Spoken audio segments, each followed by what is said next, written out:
शांति।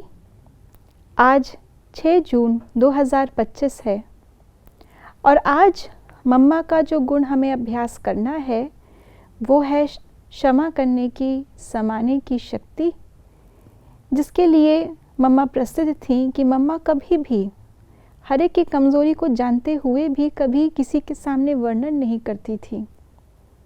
इतनी मम्मा के अंदर समाने की शक्ति थी, अपनी याद के बल से, और उसके बाद फिर मुख से करेक्शन करती थी।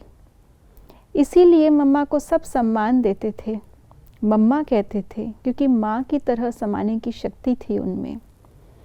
तो आइए इसके साथ साथ सुनते हैं आज के बाबा के अव्यक्त इशारे। सदा बेहद की आत्मिक दृष्टि, भाई भाई के संबंध की वृत्ति से किसी भी आत्मा के प्रति शुभ भावना रखने का फल ज़रूर प्राप्त होता है।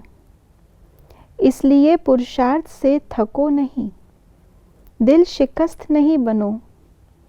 निश्चय बुद्धि हो, मेरेपन के संबंध से न्यारे हो। शांति और शक्ति का सहयोग आत्माओं को देते रहो।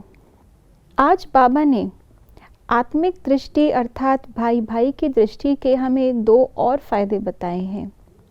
पहला फ़ायदा है कि जब इस दृष्टि से हम किसी के प्रति कोई शुभ भावना रखते हैं तो उसका फल अवश्य निकलता है, क्योंकि आत्मिक दृष्टि जब हमारी होगी, मैं स्वयं भी आत्मा और जिसके प्रति शुभ भावना है वो भी आत्मा। तो जब आत्मा अपने आत्मा और वो भी भाई को, तो सिर्फ दूसरी व्यक्ति आत्मा नहीं है, लेकिन आत्मा भी कौन? मेरा भाई, एक ही पिता की संतान। तो भाई का रिश्ता नज़दीक का हो गया, और नज़दीक के रिश्ते में वाइब्रेशंस ज़्यादा जल्दी कैच होते हैं। तो इसलिए जब हम आत्मा भाई समझ करके उसको आत्मिक दृष्टि से, आत्मिक वृत्ति से शुभ भावना देंगे, तो कोई देह का पर्दा बीच में नहीं आ रहा जो उस शुभ भावना को रोक ले या फिल्टर कर दे, पहुँचने ना दे। भले ही वो आत्मा अपने आत्मिक स्वरूप में नहीं है, लेकिन फिर भी क्योंकि आप आत्मिक स्वरूप में हैं और आप आत्मा से बात कर रहे हैं, आत्मा को देख रहे हैं, तो उस आत्मा को रिसीव ज़रूर होगा। जैसे आप देखिए, बाबा के अव्यक्त होने के बाद सेवा कितनी बढ़ी है। विदेश तक में जाकर के बाबा की भासना डबल विदेशी आत्माओं को हुई।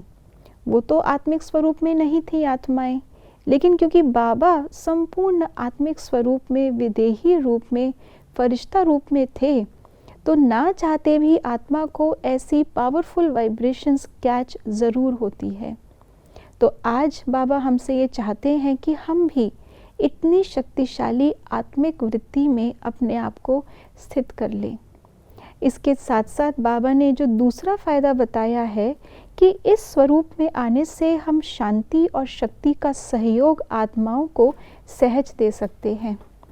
क्यों? क्योंकि आत्मिक स्वरूप है ही शांत स्वरूप, शांति स्वधर्म है। आत्मिक स्वरूप है ही मास्टर सर्वशक्तिवान। बीज के साथ बैठी हुई मैं मास्टर बीज रूप आत्मा, जब अपने आप को उस नेचुरल शांति और शक्ति के अवस्था में हम स्थित करते हैं, तो हमें किसी को सहयोग देना नहीं पड़ता, सहयोग देने में मेहनत नहीं लगती, लेकिन स्वतः ही हमारे प्रेजेंस से, हमारे चाल चलन से, चेहरे से सबको ये सहयोग निरंतर मिलता ही रहता है। ओम शांति।